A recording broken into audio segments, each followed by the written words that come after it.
O Rio das Icamiabas. Primeira parte. O Ouro do Peru.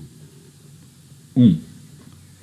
No último domingo, depois de assistir à missa na Capela do Triunfo, fui admirar as obras da futura Catedral de Cusco, que está sendo construída ao lado da pequena igreja que ora serve aos cristãos desta cidade.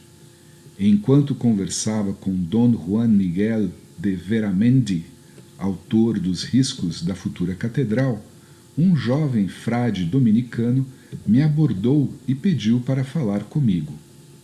O religioso, que se chama Diego Lopes de Oviedo, fora enviado à Nova Castela imediatamente após ter feito os votos.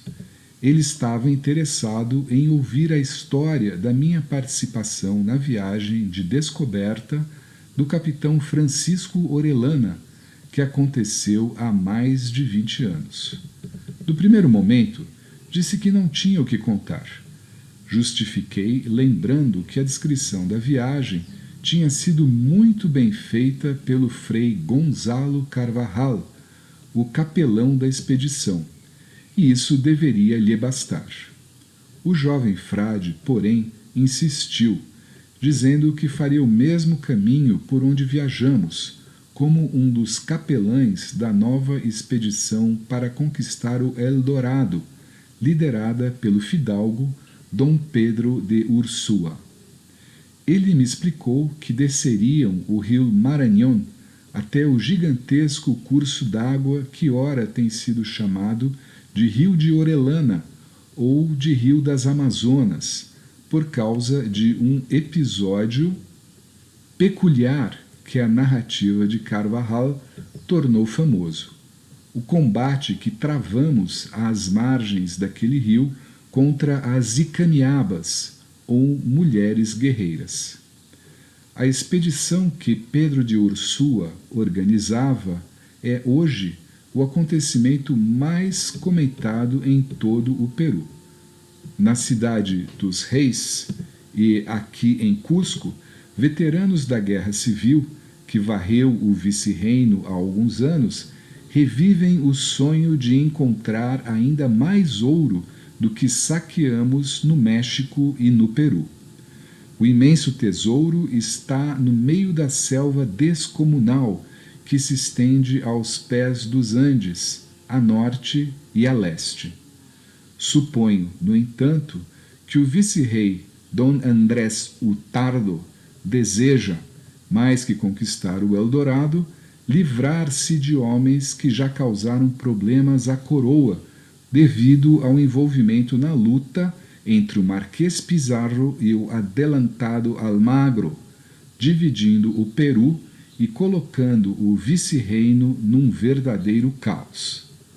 Agora, há essa espécie de segunda chance aos conquistadores que nada conquistaram e que continuam na pobreza, apesar de terem ajudado na submissão do Peru. Frei Diego Lopes de Oviedo foi mandado por seu superior para ser um dos 3 capelães da expedição. O sacerdote me disse que, embora haja muitos veteranos entre os homens de Ursúa, nenhum deles viajou pela selva, e ele ouvira sobre minha viagem acompanhando o capitão Francisco Orellana.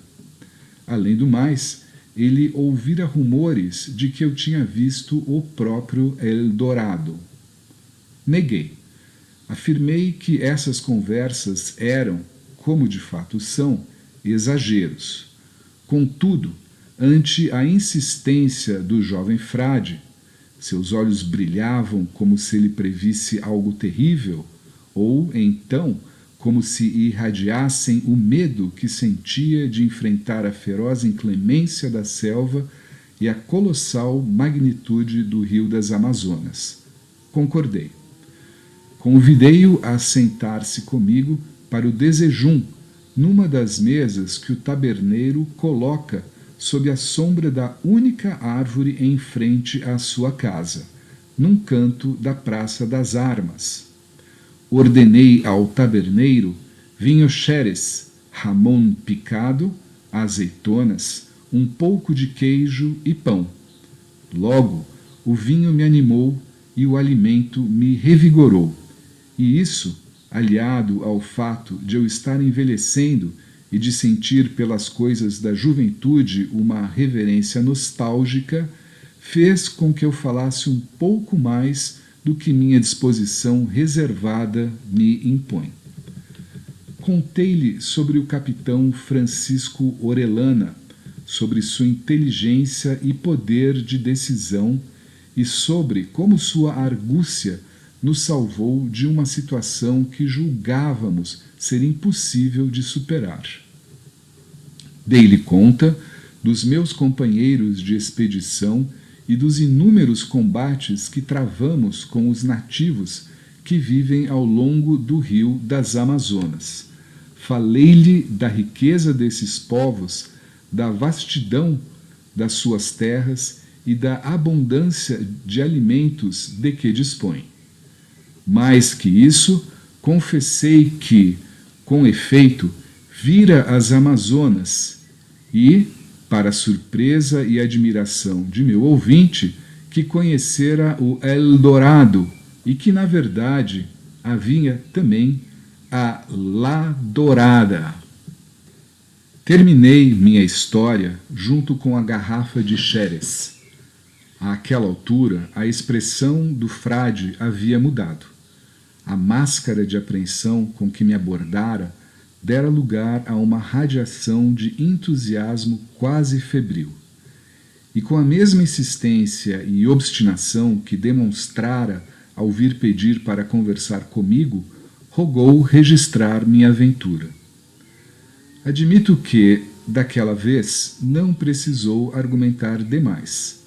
Concordei, porém, com uma condição, a de que não revelasse minha identidade enquanto eu vivesse, de forma que eu pudesse folgar ao descrever minhas experiências e, mais ainda, minhas percepções, sem censuras e sem omitir detalhes. Assim, Frei Diego jurou-me, em nome do Criador de todas as coisas e dos 4 evangelhos, que me atenderia e que não revelaria nem meu nome, nem o documento enquanto eu vivesse. Desse modo, hoje, domingo, 9 de março de 1560, poucas semanas antes da partida do frade para a Ciudad de los Reyes, onde se apresentará ao capelão e a Pedro de Ursúa, começo a ditar minhas memórias.